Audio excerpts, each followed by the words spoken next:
channel Missing Link Story. Bagaimana kabar kalian? Apakah kalian baik-baik saja? Dan tentu semoga dilimpahkan rezekinya juga. Yang belum menonton video sebelumnya, silahkan tonton link yang ada di deskripsi karena itu akan selalu bersambungan saat ini. Oke, daripada berlama-lama, mari kita langsung saja ke videonya. Oke, kita akan membahas tentang sejarah agama Islam. Agama Islam pada mulanya itu hanya sebagai agama sukuan, suku Quraisy yang khusus. Namun 8 tahun akhirnya agama Islam mulai merambah ke negara lain, bahkan sampai ke daratan Asia atau di wilayah timur negara. Nah, Islam itu berkembang, ini menurut Fuad ya, dalam waktu 23 tahun. Dari Jazirah Arab kemudian melintasi daratan ke lautan Afrika Utara melalui Selat Gibraltar lalu ke Eropa dan terus berkembang di wilayah timur sampai ke India lalu Asia Tenggara bahkan ke Cina.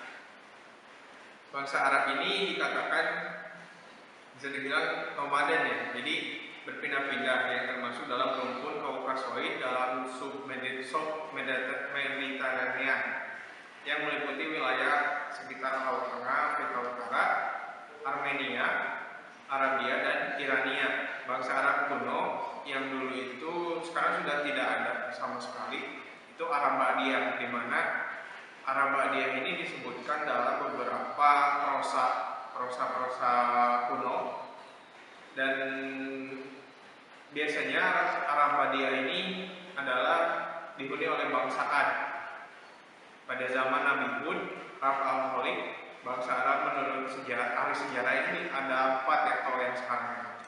Ini menurut Amin tahun 1967. Yang pertama ada Arab Aribah yang meliputi kaum Ad, kaum Samud, kaum Tasm, dan Arab Aribah ini disebut sebagai Arab Kotania yang bernenek moyang pada Khotan atau disebut juga dengan Yamania yang tinggal di Yaman. Lalu yang kedua ada Arab Muta'aribah. Arab Muta'aribah ini atau disebut juga Arab Qur'aniyah menurunkan kabilah Jurhum dan Ya'rib dari Ya'rib, kemudian menurunkan suku besarnya itu Kahlan dan Himyar. Sedangkan yang termasuk suku Himyar itu adalah Kudla'ah dan Tanuk, Khalaf dan Juhaina dan Uzra. Yang ketiga adalah Arab Musta'ribah. Arab Musta'ribah ini adalah berkembang di suku besar yaitu Kabiyah dan Mudlan. Kabiyah ini kabilah dari Asad dan kabilah dari Wail. Kabilah Wail bercabang menjadi suku Bakar dan Taklom.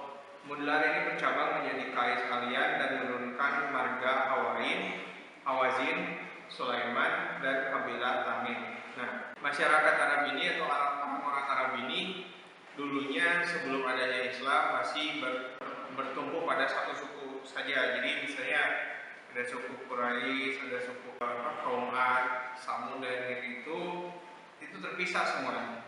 Di mana semuanya hidup sendiri-sendiri, mereka mempunyai kepercayaan masing-masing. Setelah adanya Islam nanti baru menjadi kelompok yang madani. Masyarakat Arab ini bisa dibedakan menjadi dua ya. Ada bangsa Hadori, di mana bangsa Hadori ini yang tinggal di daerah perkotaan, sedangkan yang tinggal di gurun pasir bernama masyarakat Badui. Sejak zaman Nabi Ismail dan Ibrahim, Jazirah Arab ini kepercayaan tauhid mulai diperkenalkan pada masyarakat. Tapi kepercayaan tauhid yang bukan Islam, tapi masih yang seperti Yahudi dan Nasrani. Nah, tauhid ini diperkenalkan kepada masyarakat Arabah dan mulai banyak pengikutnya. Sayangnya kepercayaan tauhid yang tadi itu yang Yahudi sama Nasrani mulai berdekadensi atau berkurang, bergeser ke arah paganistik, di mana setiap masyarakatnya itu mempunyai dewanya masing-masing, atau setiap kota atau suku lah mempunyai dewanya masing-masing. Contohnya Dewa Hubal di Ka'bah, lalu ada Dewa Lata di Taif, Dewa Uzza di Mekah dan Taif, dan Dewa Manat di Mekah dan Madinah. Nah, keempat dewa ini adalah salah satu contoh yang dimana setiap dewa ada di setiap kota atau tempat. Jadi setiap tempat berbeda-beda dewan. Berikut adalah silsilah Nabi Muhammad ya. Ini silsilah Nabi Muhammad. Nah, jadi Nabi Muhammad ini bisa dibilang lahir dari seorang Quraisy yang sangat patuh terhadap agama paganistiknya. Nah, Muhammad merupakan sosok yang punya kemampuan menciptakan masyarakat Arab yang semulanya hidup yang tadi ya. Jadi setiap suku ya tergantung pada sukunya. Tapi sekarang setelah ada Muhammad, mereka itu madani, hidup secara rukun antara suku, di mana asalnya sangat terpecah-pecah dan sangat-sangat temperamen, menjadi masyarakat yang tentram dan dinamis. Terletakkan di dunia Arab itu kerap kali menimbulkan konflik juga dan peperangan bahkan. Masyarakat Arab pun juga hidup dalam kediktatoran di mana setiap pemimpin atau kepala di sukunya masing-masing tidak ada rasa demokrasinya. Jadi ketika suatu peraturan muncul di dalam benak pimpinan suku atau kepala suku ya itu harus dilakukan. Tidak ada yang namanya demokrasi atau yang namanya musyawarah untuk menyelesaikan masalah itu gak ada. Sembahan berhala yang mereka buat itu dibuat sendiri. Jadi seperti pamannya ya, Abu Thalib itu ya pembuat berhala itu contoh adalah berhala untuk ya suku Quraisy sendiri gitu. Lalu sembahan itu bisa dibilang turun temurun dari dulu sampai ke anak cucunya itu turun temurun terus saja mengenal beliau, mengenal dewa-dewanya sama, dan rata-rata profesinya pun turun temurun. Kalau misalnya profesinya pembuat berhala ya terus turun temurun dikenal sebagai pembuat berhala juga. Ini menurut Fuad ya, sesembahan mereka berhala yang buat mereka sendiri. Fatalnya lagi mereka beranggapan bahwa perbuatannya itu adalah tradisi yang turun-temurun dan dianggap sebagai kebenaran. Kondisi ini diubah oleh Nabi menjadi dinamis, berkeadilan dan bertuhan kepada Allah dalam waktu yang relatif singkat. Nah, Muhammad ini mulai ikut berdagang ke Syam pada usia 12 tahun. Tapi di tengah perjalanan beliau ditemui oleh seorang Nasrani, tokoh-tokoh Nasrani yang bernama Bahira. Kemudian dia melarang Abu Thalib membiarkan Muhammad tanpa pengawasan sebab dia melihat tanda-tanda kenabian. Nah, jadi tanda-tanda kenabian ini malah diyakini oleh orang Nasrani bahwa inilah cikal bakal nanti Rasul selanjutnya setelah Isa. Nah, di usia itu, alasan mengapa harus diawasi itu adalah takutnya bangsa Yahudi ini memburu Muhammad. Mengapa diburu? Karena yang mereka yakini sebagai bapak para nabi itu adalah Musa, ya kan? Nah, ditakutkan ketika Rasul muncul atau Muhammad muncul ini, ditakutkan akan menyesatkan orang-orang Yahudi, maka kebanyakan orang Yahudi akan membunuh Muhammad. Ketika usia 25 tahun, Muhammad menikah dengan seorang janda kaya raya, yaitu Siti Khadijah. Dan di usia 40 tahun mulai mengadakan meditasi di Gua Hiro. Akibat dari pandangannya yang menolak tradisi bangsa Arab yang dari segi etika dan moral mengalami kehancuran, dan kemudian beliau mendapatkan wahyu. Jadi wahyu yang pertama itu didapatkan di Gua Hiro, yaitu surat Al-Alaq 1-5 kan. Nah, meditasi ini dilakukan ya untuk bisa dibilang Muhammad ini sangat-sangat menentang yang namanya kepercayaan paganistik, karena dinilai ini bukan tradisi turun-temurun, tapi ini adalah tradisi buatan di mana yang harus diperbaharui atau yang harus diluruskan ke arah jalan yang benar itu. Setelah Muhammad mendapatkan wahyu, Muhammad ini mulai menjalankan misi kerasulannya, di mana disebarkan dulu kepada keluarga-keluarga terdekatnya. Kemudian ya samalah seperti Nabi Yakub dan juga Nabi Isa pun sama. Jadi mereka mendapat tantangan besar ketika menyerahkan atau menyampaikan wahyu atas Tuhan kepada keluarga terdekatnya, karena keluarga terdekatnya ini sangat bertentangan dengan yang namanya agama tauhid atau monoteis. Nah, selain kepada keluarga terdekatnya, Muhammad juga menyebarkan agamanya kepada saudara-saudara terdekat sampai ke sahabat-sahabatnya. Secara perlahan pengikutnya bertambah. Yang mula-mulanya melangkahkan kakinya untuk masuk Islam itu adalah Abu Bakar As-Siddiq. Lalu setelah beliau masuk ke dalam Islam, beliau mulai membantu Muhammad untuk menyebarkan agama Islam juga. Nah, mulai Abu Bakar ini, nanti Utsman bin Affan mulai masuk ke Islam, lalu Talhah dan Sa'ad dan lain-lain juga sama masuk ke Islam. Dari kalangan wanitanya yang mula masuk ke Islam itu adalah Khadijah, ya, istrinya sendiri. Yaitu segera tidak lama dari Khadijah, Ali masuk ke Islam, Ali bin Abi Thalib.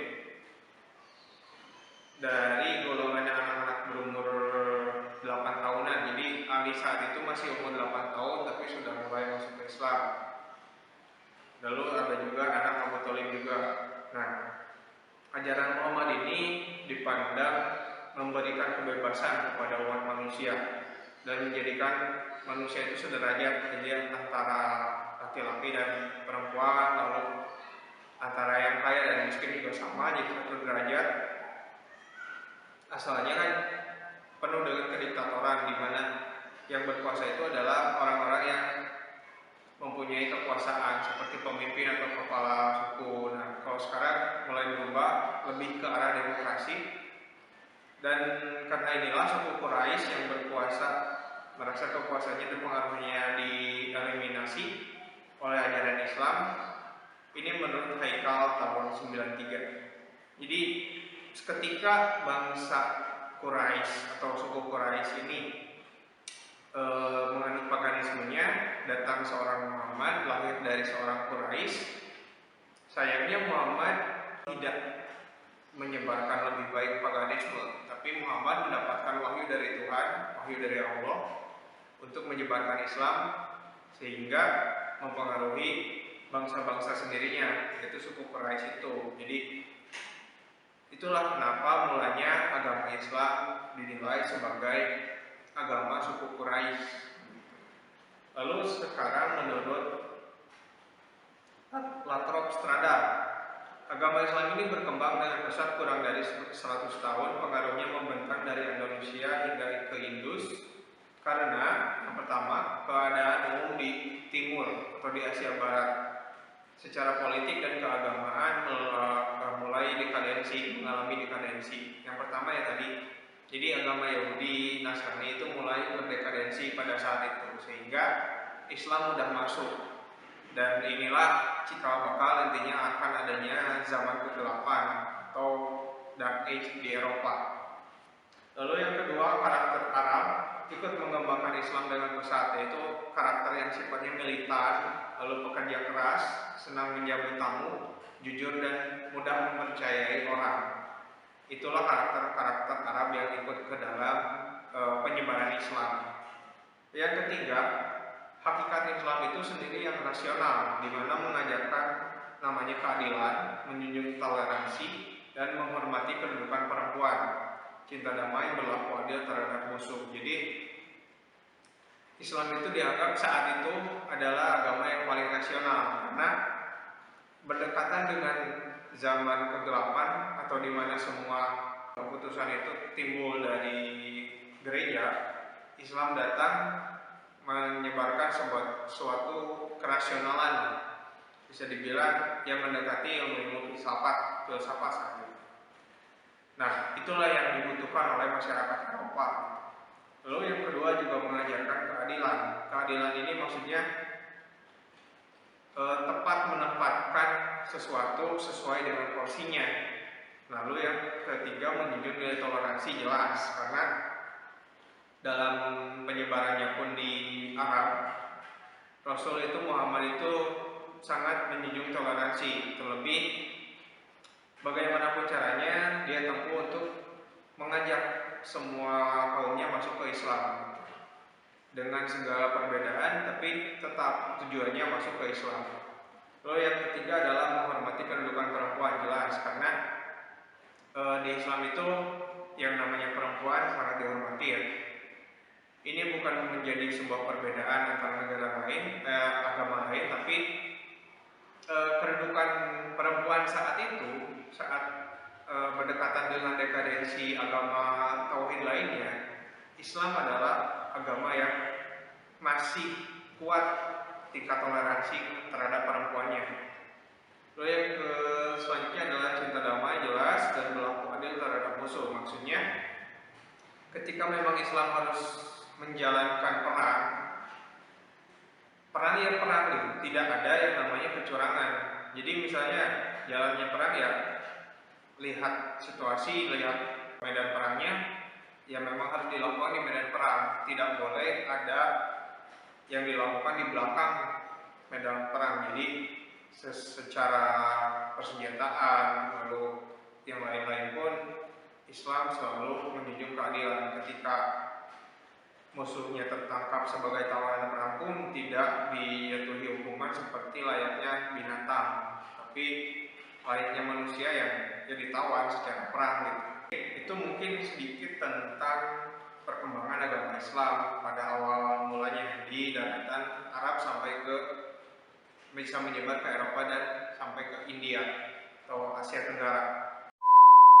Sekian dari video yang kita bahas. Apabila kalian memiliki masukan atau pandangan lain terkait materi yang tadi, silakan tulis di kolom komentar karena komentar kalian dapat membangun channel ini lebih baik lagi. Apabila channel ini bermanfaat, kalian bisa support kami dengan subscribe dan tombol lonceng notifikasinya diaktifkan.